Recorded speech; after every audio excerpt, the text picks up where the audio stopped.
mes petits padawans de la cuisine, on se retrouve pour une nouvelle recette en vidéo et on va réaliser un cake chocolat amande ultra facile et délicieux. Pour commencer notre recette, nous aurons besoin de 6 œufs entiers auxquels je mets 200 g de sucre et on va simplement venir, sans en mettre partout.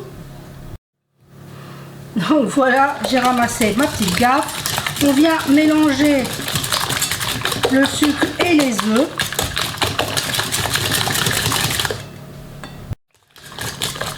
Une fois notre sucre bien mélangé, on met 12 centilitres d'huile neutre. Ici, moi, c'est de l'huile de pépins de raisin. Et 12 centilitres de crème liquide, entière, légère, végétale, du moment que c'est de la crème liquide.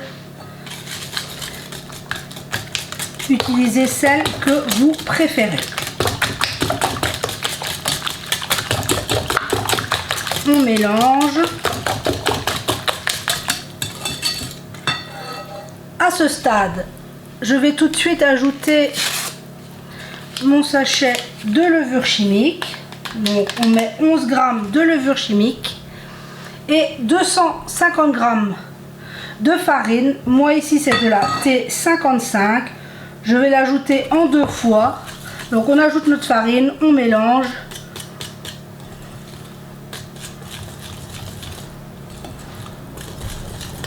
Et comme ça jusqu'à la fin de notre farine. Donc la première partie de ma farine est ajoutée. J'y ajoute la deuxième.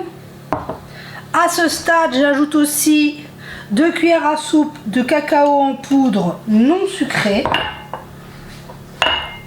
Et vu qu'on fait cake amande, 60 g de poudre d'amande. Et on continue à mélanger jusqu'à temps qu'on obtient une jolie pâte. Donc là maintenant je mélange et on se retrouve une fois que ma pâte sera bien lisse.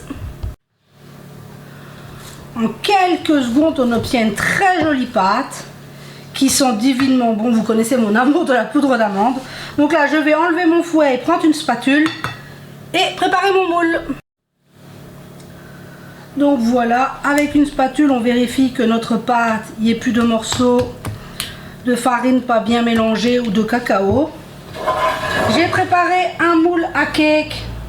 Mon moule fait 26 cm de longueur et il reste à venir placer notre pâte à l'intérieur.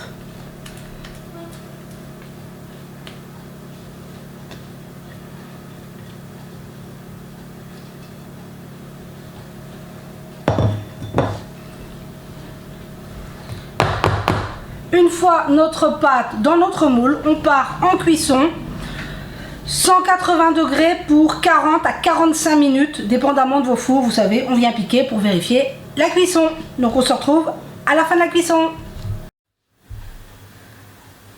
Et voilà, on se retrouve, je viens de piquer mon cake, il est parfaitement cuit. Il a plutôt passé 50 minutes au four pour être précise. Voilà, donc là maintenant on va le laisser une bonne, allez, 10-15 minutes avant de pouvoir le démouler et on le laissera refroidir sur une grille. On se retrouve tout à l'heure pour s'en couper une part. Et voilà, on se retrouve. Mon gâteau a eu le temps de refroidir, je l'ai coupé. Regardez-moi cet intérieur hyper moelleux, ça sent divinement bon. C'est vraiment ultra facile à réaliser. J'espère que cette recette vous aura plu. Prenez soin de vous et de ce que vous aimez et on se dit à très vite pour la prochaine vidéo.